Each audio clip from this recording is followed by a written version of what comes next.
Hey friends, இந்த வீடியோவில் நம்ம சூப்பரான தகவல் பார்க்க போகிறோங்க. அதாவது பிஎஃப் தரப்பில் இருந்து இஎல்ஐ ஸ்கீம் சம்மந்தமாக ஒரு 2 முக்கியமான அப்டேட் வந்திருக்கு. அதை பற்றின இன்ஃபர்மேஷன் தான் இந்த வீடியோவில் ஃபுல்லாக பார்க்க போகிறோம். முடிஞ்ச அளவுக்கு இந்த இன்ஃபர்மேஷன் நிறைய பேருக்கு ஷேர் பண்ணிவிடுங்க. இஎல்ஐ அப்படின்னா எம்ப்ளாய்மெண்ட் லிங்க்ட் இன்சென்டிவ் ஸ்கீம் அப்படின்னு சொல்லுவாங்க.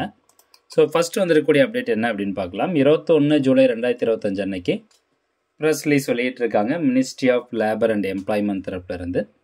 அதாவது the government has approved employment linked incentive scheme at a budgetary outlay of rupees 99,446 crore. அதாவது மொத்தமாக இந்த ஸ்கீமுக்காக 99,000 கோடி ரூபாய் நிதி ஒதுக்கீடு பண்ணியிருக்கிறாங்க.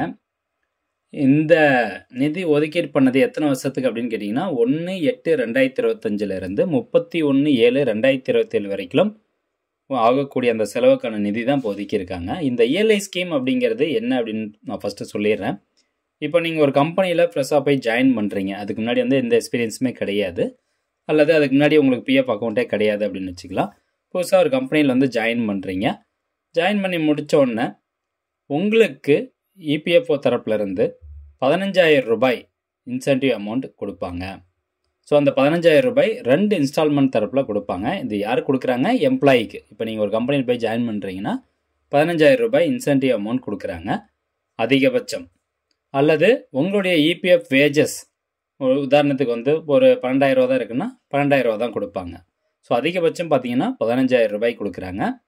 ரெண்டாவது முக்கியமான பார்ட் என்ன அப்படின்னு கேட்டிங்கன்னா, ஒரு கம்பெனி புதுசாக ஒரு எம்ப்ளாயை வேலைக்கு எடுக்கிறாங்க அப்படின்னா அந்த கம்பெனிக்கு தொடர்ந்து 2 வருஷம் மாதம் 3,000 ரூபா கவர்மெண்ட் தரப்புலேருந்து கம்பெனிக்கு பணம் கொடுக்குறாங்க. அதாவது புது ஆளுங்களை வேலைக்கு எடுக்கிறத ஊக்குவிக்கிறதுக்காக இந்த மாதிரி 3,000 ரூபாய் கம்பெனிக்கு கவர்மெண்ட் தரப்புலேருந்து பணம் கொடுக்குது. அப்போ ஒரு எம்ப்ளாய்க்கு 15,000, கம்பெனிக்கு 3,000.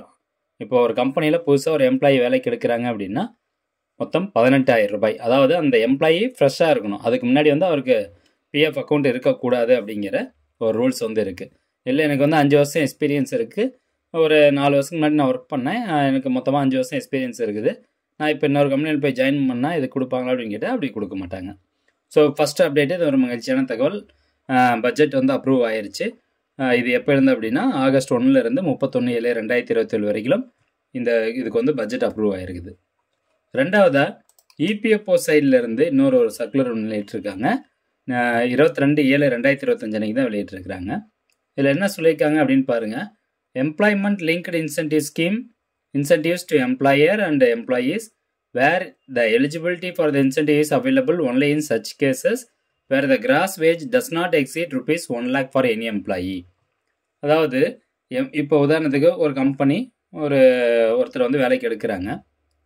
அந்த எம்ப்ளாய்க்கு மாத வருமானம் கிராஸ் வேஜஸ் மாத சம்பளம் 1 லட்சம் ரூபாய்க்கு தாண்டி இருக்கக்கூடாது. தாண்டி இருந்தது அப்படின்னா இந்த ஸ்கீம் அப்ளிகபிள் கிடையாது அந்த எம்ப்ளாய்க்கு. இன்கேஸ் அவருக்கு கிராஸ் சேலரி ஒரு மாதத்துக்கு 60,000 தான் அப்படின்னு வச்சுக்கலாம். 60,000 இருந்தது அப்படின்னா எலிஜிபிள். இபிஎஃப்ஓ தரப்புலேருந்து 15,000 ரூபாய் பணம் கிடைக்கும். ஸோ இந்த 1 லட்ச ரூபா லிமிட் வச்சுருக்காங்க இல்லையா? ஸோ அதனால் எம்ப்ளாயர் சைட்லேருந்து கம்பெனி தரப்புலேருந்து சலான் ஃபைல் பண்ணுவாங்க. இசிஆர் சலான் அப்படின்னு சொல்லுவாங்க. அந்த சலான் ஃபைல் பண்ணும்போது கிராஸ் வேஜஸ் கரெக்டாக நீங்கள் கொடுங்க அப்படின்னு சொல்கிறாங்க. தவறுதெல்லாம் 1,10,000 அப்படின்னு கொடுத்துட்டாங்கன்னா உங்களுக்கு என்ன ஆகும்? அந்த எம்ப்ளாய்க்கு அந்த இன்சென்டிவ் அமௌண்ட் போகாது. இல்லை உண்மையாகவே அந்த எம்ப்ளாய்க்கு சேலரி 1,10,000, ஆனால் இவங்க கிராஸ் வேஜஸ் 80,000 அப்டேட் பண்ணாங்கன்னா கவர்மெண்ட்டுக்கு அது லாஸ். ஸோ அதனால் இசிஆர் ஃபைல் பண்ணும்போது கிராஸ் வேஜஸ் கரெக்டாக ஃபைல் பண்ணுங்க அப்படின்னு சொல்லி எம்ப்ளாயர்ஸ்க்கு இந்த ஒரு சர்க்குலர் ஒன்று வெளியிட்டிருக்கிறாங்க. ஸோ இதான் இன்ஃபர்மேஷன். இந்த இன்ஃபர்மேஷன் முடிஞ்சால் நிறைய பேர் ஷேர் பண்ணிவிடுங்க. மீண்டும் அடுத்த ஒரு நல்ல பதிவில் சந்திக்கலாம். நன்றி, வணக்கம்.